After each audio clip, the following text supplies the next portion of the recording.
Në qarkun e Gjirokastrës, objektet e trashëgimisë kulturore dhe fetare kanë qenë pjesë e rëndësishme agjendave turistike gjatë këtij viti, duke shënuar interes të lartë nga turistët vendas dhe të huaj. Kishat, xhamit, monumentet e kulturës dhe sitet historike të zonës janë vizituar gjerësisht, duke kthyer turizmin kulturor dhe fetar në një nga pikat më tërheqëse të këtij qarku. Rajoni i Gjirokastrës, ose qarku i Gjirokastrës, përfshihet është në rajonet me më shumë objekte kulti në rang vendi, po jo vetëm, pasi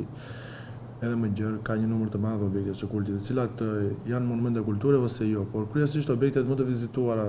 të cilat i përkasin dhe trashëgimisë kulturore, janë Xhamia e Pazarit, e cila është monument kulturor kategoria e parë, apo kisha e Labovës së Kryqit, dy në objektet më të rëndësishme të trashëgimisë tonë shpirtërore. Gjithashtu kemi Teqen e Melanit apo Teqe e Frashit, të cilat janë të kultit Bektashi, apo dhe disa prej kishave Shën e Premtja në Përmet, apo Leusa, apo kisha e Leusës, apo e Kosinës, të cilat janë të periudhave të bizantine apo post-bizantine. Pra, kemi një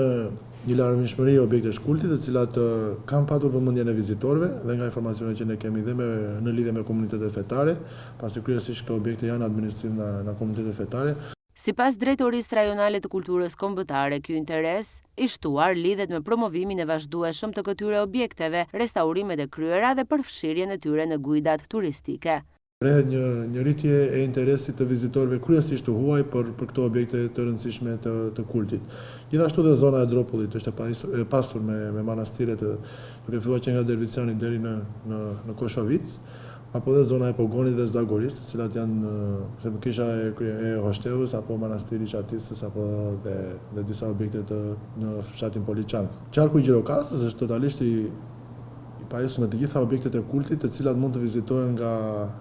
vizitorët vendas dhe të huaj. Drejtuesi i këtij institucioni në qarkun e Gjirokastrës, Ardis Duka, thekson se trashëgimia kulturore dhe fetare mbetet një aset i rëndësishëm për zhvillimin e turizmit dhe ruajtjen e identitetit historik të zonës.